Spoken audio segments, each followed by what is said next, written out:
कई लोग कहते हैं कि संतों ने जीवन को सदा दुख की भांति निरूपित किया है। वो कहते हैं जीवन में सदा दुख है। क्या यह सही है? संतों ने जीवन को दुख की भांति निरूपित नहीं किया। संतों ने जीवन को देखा है और यही पाया कि जीवन दुख रूप ही है। यह निरूपण नहीं है। संतों ने कोई सिद्ध करने की चेष्टा नहीं की। संतों ने यह कहा, यह देखा कि यह दुख ही है। अब अगर तुम्हारे पैर में कांटा लग जाए और तुम कहो कि मुझे पीड़ा हो रही है, तो क्या यह निरूपण है? क्या यह दुखवाद है? पैर में तो पीड़ा है, तो क्या यह दुखवाद है? आदमी को सुखवादी होना चाहिए। यह कहना चाहिए कि बड़ा आनंद आ रहा है पैर में कांटा चुभने से, और कहते भी हैं तो कहने से क्या होगा? आनंद तो आएगा नहीं।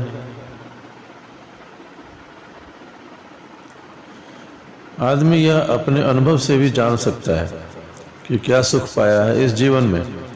सुख पाने की आशा जरूर है, मगर पाया क्या है? पाया तो दुख ही है, और कितने कितने प्रकार से दुख पाया है। थोड़ा आंखें खोल कर देखो। पाँव के कांटे रूह के नस्तर जीवन जीवन में बिखरे हैं। तुम्हारे पाँव कांटों से भरे हैं और तुम्हारे हृदय भी कांटों से भरे हैं। जख्म तुम्हारी आत्माओं में भी है। अपने को ही देखो जरा। अपने के संबंध में सीधा सीधा साक्षात्कार करो, तो तुम ऐसा ना पाओगे कि संत दुखवादी हैं। इतना कह सकते हो कि संत यथार्थवादी हैं।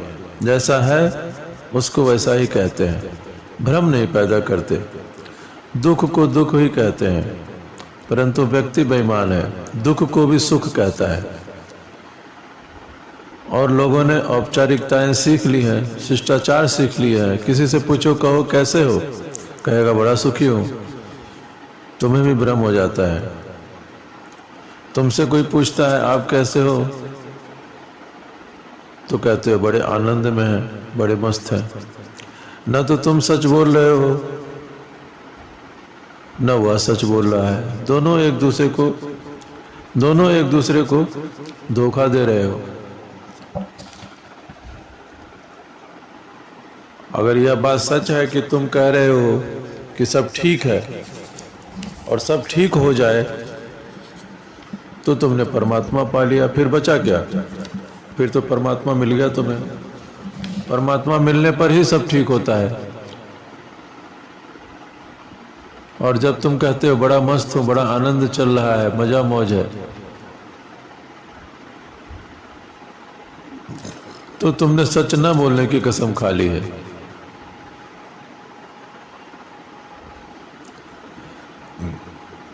हालांकि दूसरों के सामने दुख बोलने से भी क्या प्रयोजन। उसने जो औपचारिकता में पूछा, कोई ऐसा गंभीर प्रश्न था भी नहीं। रास्ते पर कोई मिल गया, जयराम जी की, कहिए कैसे हैं, तो वो अब घंटे भर तुम्हारा दुख का रोना सुनने के लिए थोड़ी पूछा है। उसने औपचारिक पूछा है, इसलिए तो पूछा भी नहीं था कि तुम उसको अपना दुख सुनाओ। लेकिन जब तुम रोज रोज दोहराते हो तो लगता है यही सच है। जो मिला वही पूछता है, तुम कहते हो बड़े मजे में हो। धीरे धीरे तुमको खुद भी भ्रांति होने लगती है निरंतर दोहराने से कि मजे में हो। एक सम्मोहन सा बैठ जाता है।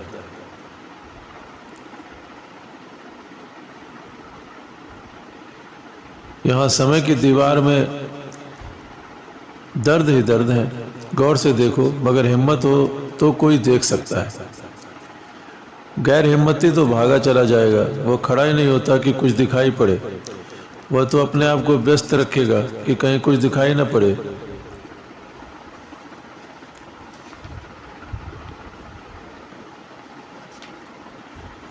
भीतर सांप बिच्छू चल रहे हैं और तुम चांद तारों की बात किए चले जाते हो। भीतर जहर ही जहर है, तुम अमृत के गीत गाए चले जाते हो और गीतों में ही सोचने लगते हो सब मिल रहा है। प्रेम जाना नहीं, प्रेम की कहानियां पढ़ते रहते हो, कहानियों में खो जाते हो। गीतों के नाम पर जो चल रहा है, तुम पाओगे कि हर गीत के भीतर रोना छिपा है, हर गीत के भीतर आंसू छिपे हैं। ये आंसुओं को छिपाने की तरकीब है तुम्हारे गीत, तुम्हारे उत्सव, तुम्हारे साज समारोह। संत कोई दर्शन नहीं दे रहा कि जीवन दुख है, ऐसी उनकी जीवन की व्याख्या नहीं है, यह उनके जीवन का अनुभव है। संत करे भी तो क्या करे, इसीलिए तो तुम संतों की बात सुनते नहीं।